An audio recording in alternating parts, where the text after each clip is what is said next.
Chapter 3. The Empire of Media and Persia. The Fall of Babylon. At the time when, in the reign of Neriglissar, Media separated altogether from allegiance to Babylon, Media and Persia were in alliance. Cyaxares was king of Media, and Cambyses was king of Persia. Cyrus, the son of Cambyses of Persia, was commander of the allied forces. In the alliance, Media was first recognized as the predominant power, which is shown in the expression, the Medes and Persians, which was always used while the two forces maintained this relationship, but which was reversed and became the Persians and the Medes, and Persia and Media, when the relationship became so changed that Persia held the predominance of power. Between the death of Neriglissar, 556 BC, and the 16th year of Nabonidus, 540, Cyrus had become king of Persia by the death of his father, and on behalf of the allied powers of Media and Persia had succeeded in conquering all the tribes of Central Asia, the powerful kingdoms of Armenia and Lydia, with all the other peoples to the north and northwest, clear to the Black Sea and the Aegean, and also Syria and Arabia. And now, in 540, he was ready to make a descent upon the mighty Babylon itself, which, if it should prove successful, would give to the united forces of Media and Persia the dominion of the world. Babylon occupies so large a place in the Bible that the particular points of interest in her fall are given in the Bible better than anywhere else. The principal items gathered from the different histories of this event, written long afterward, reveal the fact that they are but the complement of the words of the prophets written long before. On this account, no more will be attempted here than to set together the words of the prophecies, written long before, and the words of the histories, written at the time or long afterward. From the prophets we know what powers they were which should march against Babylon to destroy it. We know who should lead the armies, we know how the city should be taken, and we know what would be the condition of things in the city when the invading forces should enter. For God mustered the forces, directed the siege, and led the leaders, and by his prophets his plans were all revealed from 60 to 175 years before the city and the kingdom of Babylon fell. The way is all clear before us in this. The prophecy is plain, so also is the history. In the 4th year of Zedekiah, B.C. 595, Jeremiah wrote in a book all the evil that should come upon Babylon, which the Lord spake against Babylon and against the land of the Chaldeans, and sent it to Babylon by the hand of Seraiah, when he went on an embassy on the behalf of Zedekiah, the king of Judah.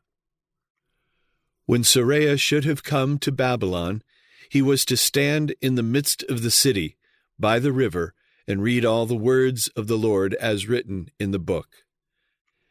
Then he was to say, O Lord, thou hast spoken against this place, to cut it off, that none shall remain in it, neither man nor beast, but that it shall be desolate forever.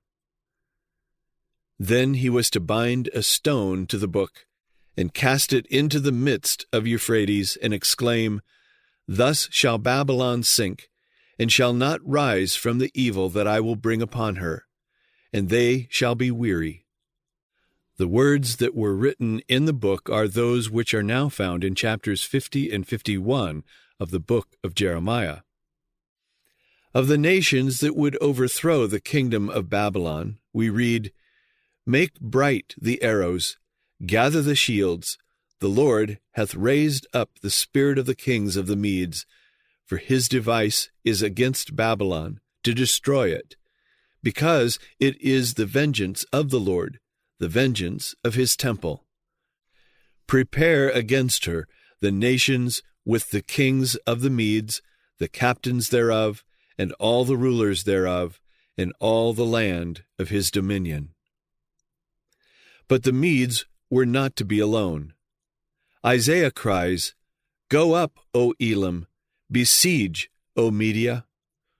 And Elam bear the quiver with chariots of men and horsemen. And Jeremiah exclaims, "Set ye up a standard in the land, blow the trumpet among the nations, prepare the nations against her, call together against her the kingdoms of Ararat, Mini, and Ashkenaz. Appoint a captain against her, cause the horses to come up as the rough caterpillars." Elam, the Susiana of ancient geography and history, was a province of the Babylonian Empire as late as the 3rd year of Belshazzar. But on the rise of the Persian power, it threw off the yoke of Babylon, joined itself to Persia, became the chief province of the Persian kingdom, and its capital, Susa, the Shushan of Scripture, became finally one of the capitals of the whole Medo-Persian Empire. The sequel of the revolt of Elam and of its mention in this prophecy lies in this, that Cyrus was of Elamite origin, and the recognized chief of the Susianians, and when he became king of Persia and began to spread his conquests, the Susianians, Elamites, only waited for the opportune moment to revolt from Babylon and join the standard of Cyrus. But this time never came till Cyrus started to the conquest of Babylon in 539 B.C. Because Cyrus and his forces, for nearly 20 years until this time, were away to the northwest, the north, and the east, far away from the borders of Elam. But when he started from Ecbatana, his Median capital, to the conquest of Babylon, he had to cross the province of Elam. Then came the time when they could join their chosen and hereditary chief. Then Elam could go up, Media could besiege. God had not only long beforehand named the nations that should destroy Babylon, he had also called by name the general that should lead them. Thus saith the Lord to his anointed, to Cyrus, whose right hand I have holden, to subdue nations before him, and I will loose the loins of kings, to open before him the 2-leaved gates, and the gates shall not be shut. I will go before thee, and make the crooked places straight. I will break in pieces the gates of brass, and cut in sunder the bars of iron. And I will give thee the treasures of darkness, and hidden riches of secret places. This was written about 712 B.C. Cyrus started against Babylon in 539 B.C., and took it in 538 B.C., when he was about 61 years old.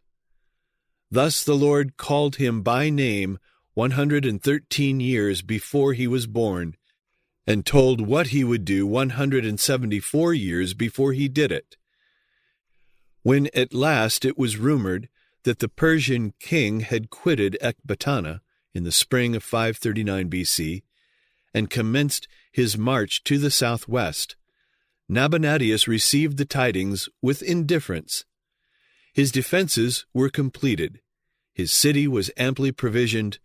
If the enemy should defeat him in the open field, he might retire behind his walls and laugh to scorn all attempts to reduce his capital either by blockade or storm.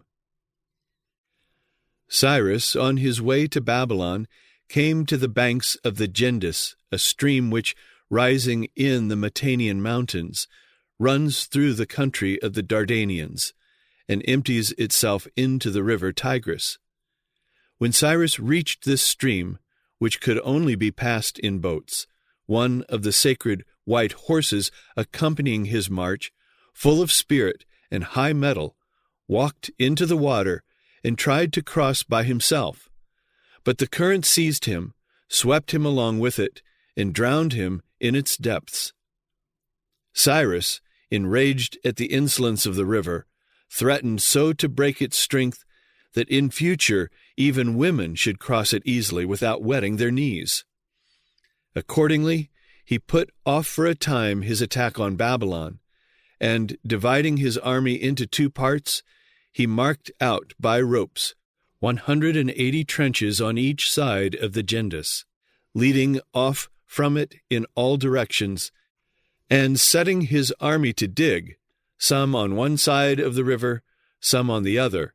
He accomplished his threat by the aid of so great a number of hands, but not without losing thereby the whole summer season. Having, however, thus wreaked his vengeance on the Gendus by dispersing it through 360 channels, Cyrus, with the first approach of the ensuing spring, marched forward against Babylon. This local, merely incidental and seemingly trivial occurrence caused the delay of the whole army of Media and Persia for a whole year.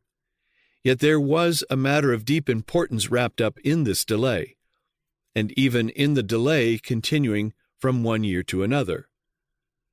God's people were in Babylon, and they must know when its fall would be, that they might save themselves. 60 years before this, the Lord had said, "My people, go ye out of the midst of her, and deliver ye every man his soul from the fierce anger of the Lord." Then, too, he gave them the sign by which they should know when her destruction was at hand. "And lest your heart faint, and ye fear for the rumor that shall be heard in the land, a rumor shall both come 1 year, and after that in another year shall come a rumor, and violence in the land, ruler against ruler." Thus, when Cyrus started out in the spring of 539 BC, Babylon heard the rumor and made all ready. But Cyrus stopped and stayed all summer, through the fall and all winter. Then, when spring came again he started, and again a rumor was heard in Babylon, followed swiftly by violence in the land and ruler against ruler. And that is why he stayed there at the river so long. God was over it all. He had said that 2 rumors, a year apart, should reach Babylon, that his people should certainly know when to go out of the midst of her, and deliver every man his soul from the fierce anger of the Lord. Having wintered on the banks of the Gendus in a mild climate, where tents would have been quite a sufficient protection for his army, he put his troops in motion at the commencement of spring, crossed the Tigris apparently unopposed, and soon came in sight of the capital. Here he found the Babylonian army drawn out to meet him under the command of Nabonidus himself, who had resolved to try the chance of battle. An engagement ensued, of which we possess no details. Our informants simply tell us that the Babylonian monarch was completely defeated, and that, while most of his army sought safety within the walls of the capital, he himself, with a small body of troops, threw himself into Borsippa, an important town lying at a short distance from Babylon toward the southwest. It might have been supposed that his absence would have produced anarchy and confusion in the capital, but a step which he had recently taken with the object of giving stability to his throne rendered the preservation of order tolerably easy. At the earliest possible moment, he had associated with him in the government his son Belshazzar, or Belshazzar, the grandson of the great Nebuchadnezzar, then probably about 14 years of age. This step, taken most likely with a view to none but internal dangers, was now found exceedingly convenient for the purposes of the war. In his father's absence, Belshazzar took the direction of affairs within the city, and met and foiled for a considerable time all the assaults of the Persians. He was young and inexperienced, but he had the counsels of the Queen Mother to guide and support him, as well as those of the various lords and officers of the court. So well did he manage the defense that after a while Cyrus despaired, and as a last resource ventured on a stratagem in which it was clear that he must either succeed or perish. Withdrawing the greater part of his army from the vicinity of the city, and leaving behind him only certain corps of observation, Cyrus marched away up the course of the Euphrates for a certain distance, and there proceeded to make a vigorous use of the spade. His soldiers could now appreciate the value of the experience which they had gained by dispersing the Jindus, and perceived that the summer and autumn of the preceding year had not been wasted.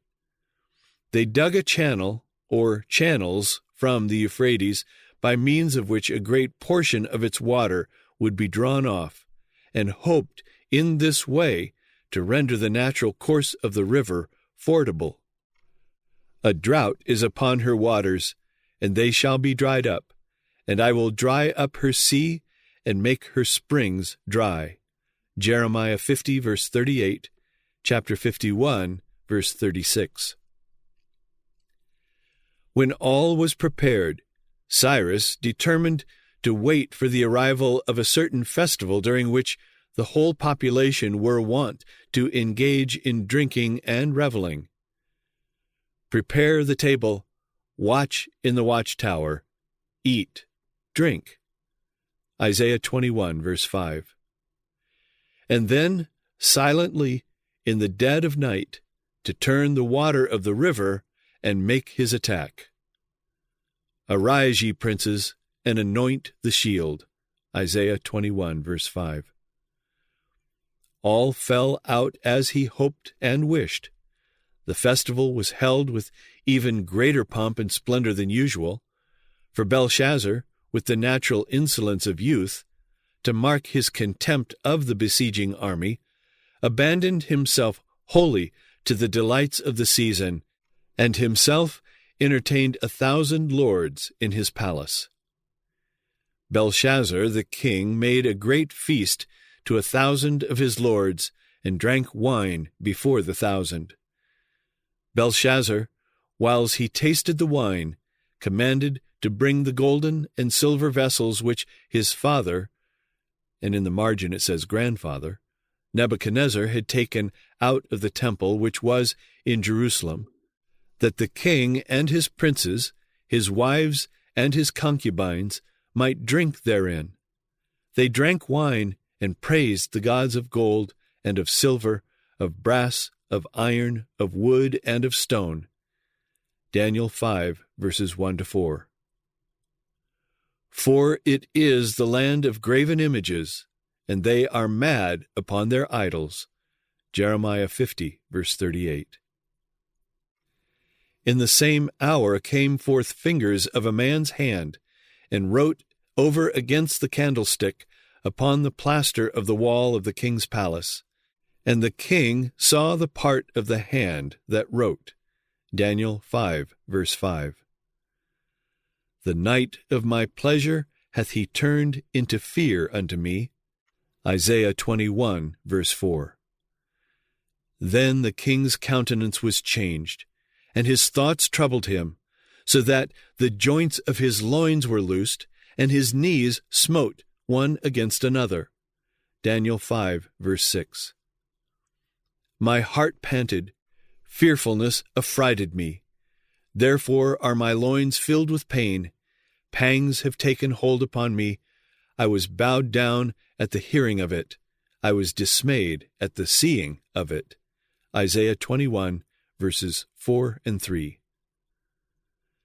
The king cried aloud to bring in the astrologers, the Chaldeans, and the soothsayers, but they could not read the writing, nor make known to the king the interpretation thereof. Then was King Belshazzar greatly troubled, and his countenance was changed in him, and his lords were astonied. Let now the astrologers, the stargazers, the monthly prognosticators stand up, and save thee from these things that shall come upon thee. None shall save thee. Isaiah 47, verses 13 and 15. Now the queen, by reason of the words of the king and his lords, came into the banquet house. And the queen spake and said, There is a man in thy kingdom, in whom is the spirit of the holy gods. Now let Daniel be called, and he will show the interpretation. Then was Daniel brought in before the king. Then Daniel answered and said before the king, Thou hast lifted up thyself against the Lord of heaven, and they have brought the vessels of his house before thee.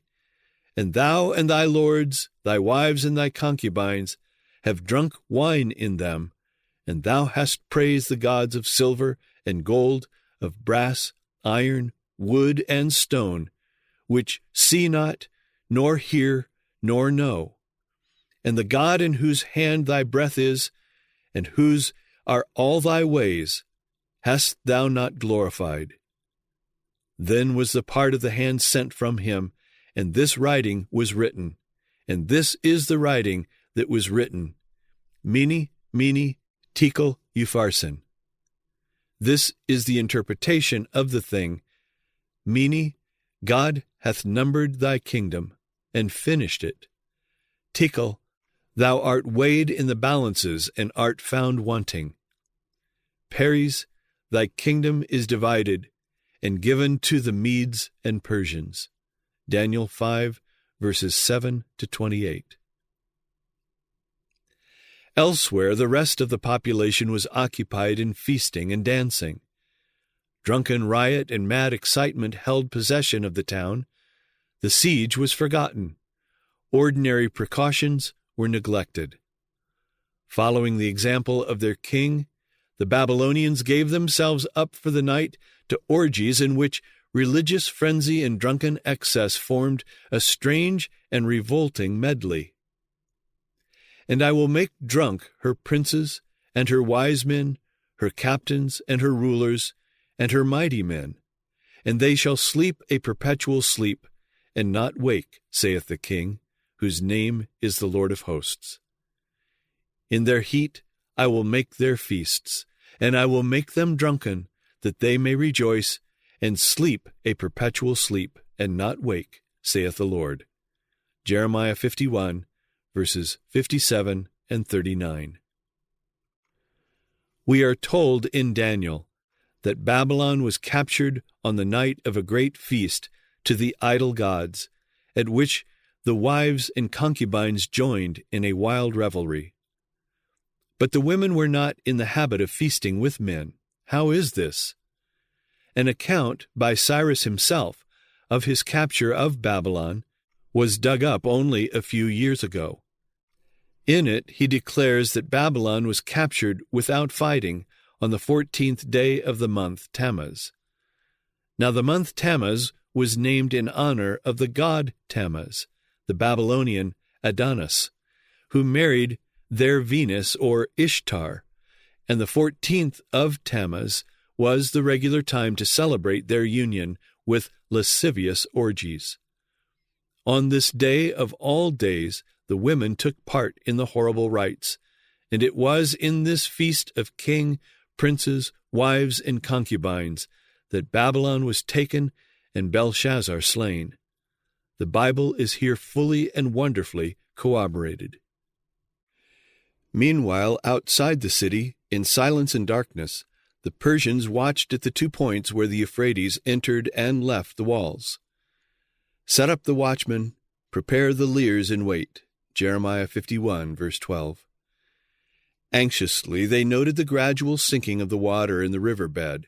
Still more anxiously they watched to see if those within the walls would observe the suspicious circumstance and sound an alarm through the town. Should such an alarm be given, all their labors would be lost. If when they entered the riverbed they found the river walls manned and the river gates fast locked, they would be indeed caught in a trap. Enfiladed on both sides by the enemy, whom they could neither see nor reach, They would be overwhelmed and destroyed by his missiles before they could succeed in making their escape. But as they watched, no sounds of alarm reached them, only a confused noise of revel and riot, which showed that the unhappy townsmen were quite unconscious of the approach of danger.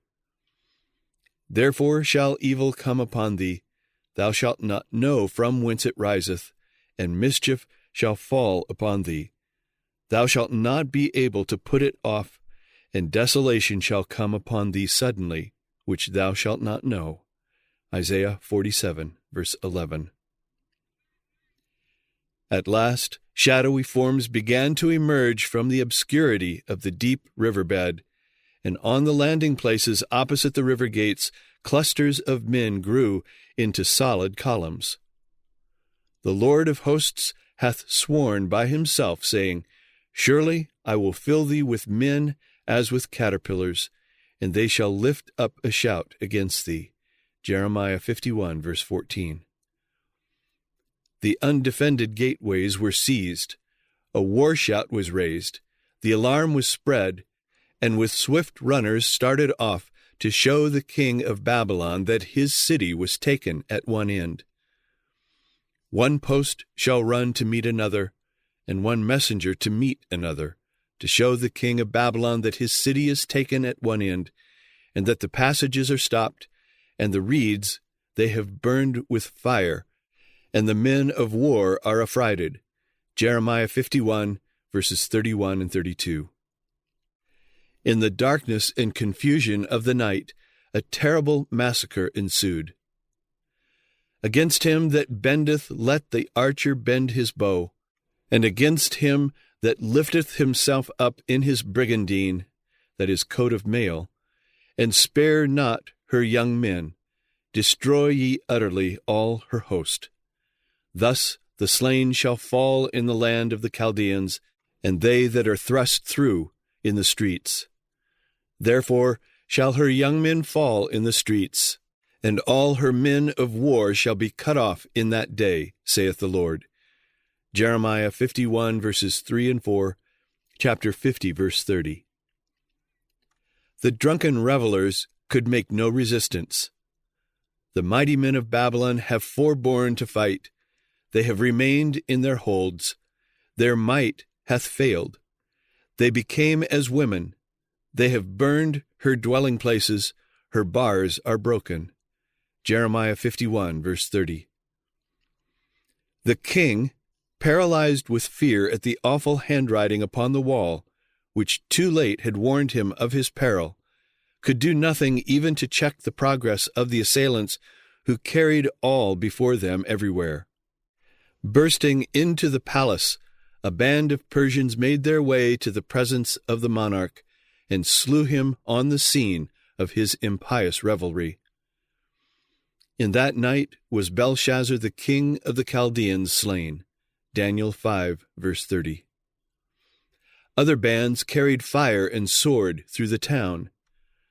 A sword is upon the Chaldeans, saith the Lord, and upon the inhabitants of Babylon, and upon her princes, and upon her wise men. A sword is upon the liars, and they shall dote. A sword is upon her mighty men, and they shall be dismayed. A sword is upon their horses, and upon their chariots, and upon all the mingled people that are in the midst of her, and they shall become as women. Thus saith the Lord of hosts, the broad walls of Babylon shall be utterly broken, and her high gates shall be burned with fire, and the people shall labor in vain, and the folk in the fire, and they shall be weary. Jeremiah 50, verses 35 to 37, and chapter 51, verse 58. When the morning came, Cyrus found himself undisputed master of the city, which, if it had not despised his efforts, might with the greatest ease have baffled them.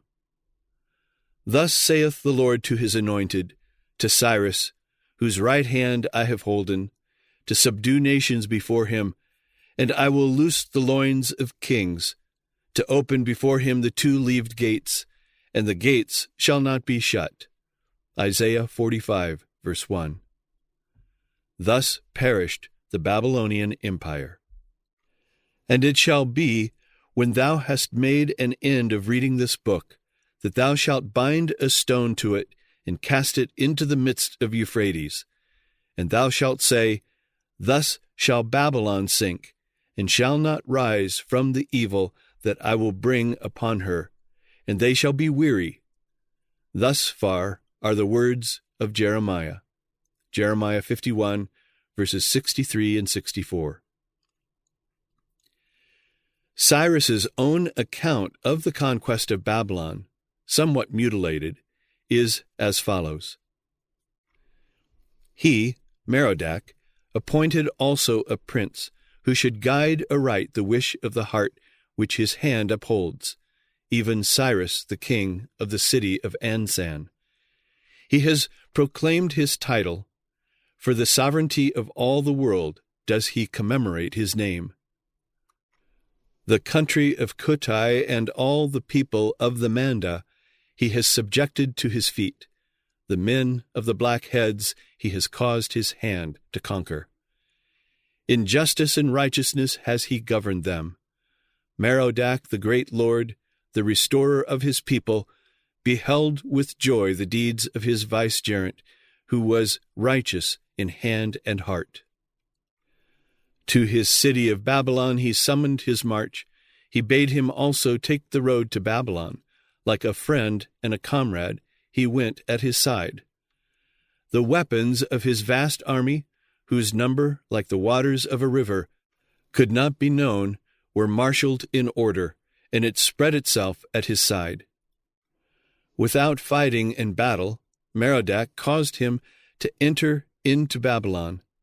His city of Babylon he spared. In a hiding place, Nabonidus the king, who revered him not, did he give into his hand. The men of Babylon, all of them, and the whole of Sumer and Akkad, the nobles and the high priest, bowed themselves beneath him. They kissed his feet, they rejoiced at his sovereignty, their faces shone. The Lord Merodach, who through trust therein raises the dead to life, who benefits all men in difficulty and fear, has in goodness drawn nigh to him, has made strong his name. At that time I entered into Babylon in peace. With joy and gladness in the palace of the princes I found the seat of dominion. Merodach the great Lord enlarged my heart, the sons of Babylon, and on that day I appointed his ministers. My vast army spread itself peacefully in the midst of Babylon. Throughout Sumer and Akkad I permitted no gainsayer. Babylon and all its cities in peace I governed. The sons of Babylon gave me the fullness of their hearts, and my yoke they bore, and their lives, their seat, and their ruins I restored. I delivered their prisoners. For my work, Merodach the great Lord established a decree. Unto me Cyrus the king his worshipper, and Cambyses my son, the offspring of my heart, and to all my people he graciously drew nigh, and in peace before them we duly, and then there's a gap, all the kings who inhabit the high places of all regions from the upper sea to the lower sea, the inhabitants of the inlands, the kings of Syria, and the inhabitants of tents, all of them brought their rich tribute, and in Babylon kissed my feet. From the city of, and then there's a gap, to the cities of Asher and Istar Semeli, and Akkad, the land of Umas, the cities of Zamban, Meternut, and Derili, as far as the frontier of Kutai, the cities which lie upon the Tigris, whose seats had been established from of old. I restored the gods who dwelt within them to their places, and I founded for them a seat that should be long enduring. All their peoples I collected and restored their habitations. And the gods of Sumer and Akkad, whom Nabonidus, to the anger of Merodach, the lord of the gods, had brought into Babylon, by the command of Merodach, the great lord, in peace in their sanctuaries I settled in seats according to their hearts. May all the gods whom I have brought into their own cities intercede daily before Bel and Nebo, that my days be long. May they pronounce blessings upon me, and may they say to Merodach my lord, let Cyrus the king, thy worshipper, and Cambyses his son, accomplish the desire of their heart, and let them enjoy length of days. I have settled the peoples of all countries in a place of rest. For political reasons, this respect to the gods of Babylon was advisable.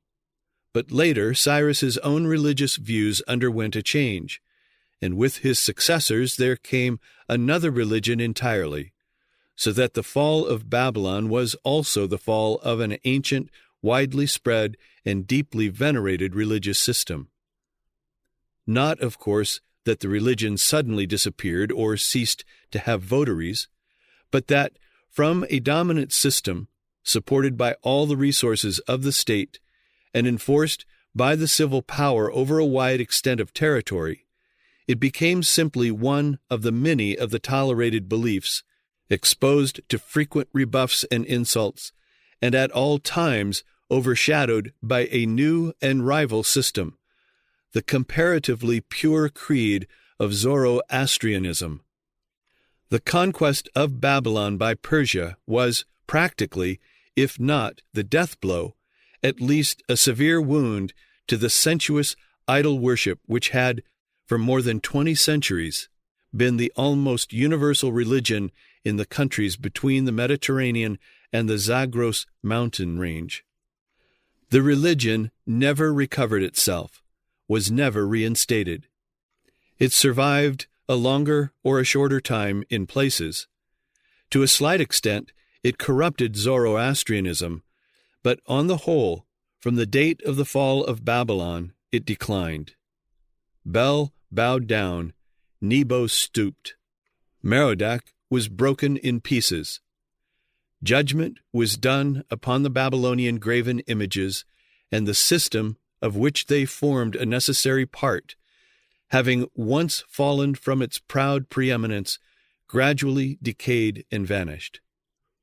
Babylon is fallen, and all the graven images of her gods hath he broken unto the ground. O my threshing, and the corn of my floor, that which I have heard of the Lord of hosts, the God of Israel, have I declared unto you. Isaiah 21, verses 9 and 10. So long as Babylon, the glory of kingdoms, the praise of the whole earth, retained her independence, with her vast buildings, her prestige of antiquity, her wealth, her learning, her ancient and grand religious system, she could scarcely fail to be, in the eyes of her neighbors, the first power in the world, if not in mere strength, yet in honor, dignity, and reputation. Haughty and contemptuous herself to the very last, she naturally imposed on men's minds, alike by her past history and present pretensions. Nor was it possible for the Persian monarch to feel that he stood before his subjects as indisputably the foremost man upon the earth until he had humbled in the dust the pride and arrogance of Babylon. But with the fall of the great city, the whole fabric of Semitic greatness was shattered. Babylon became an astonishment and a hissing. All her prestige vanished, and Persia stepped manifestly into the place which Assyria had occupied for so many centuries, of absolute and unrivaled mistress of Western Asia.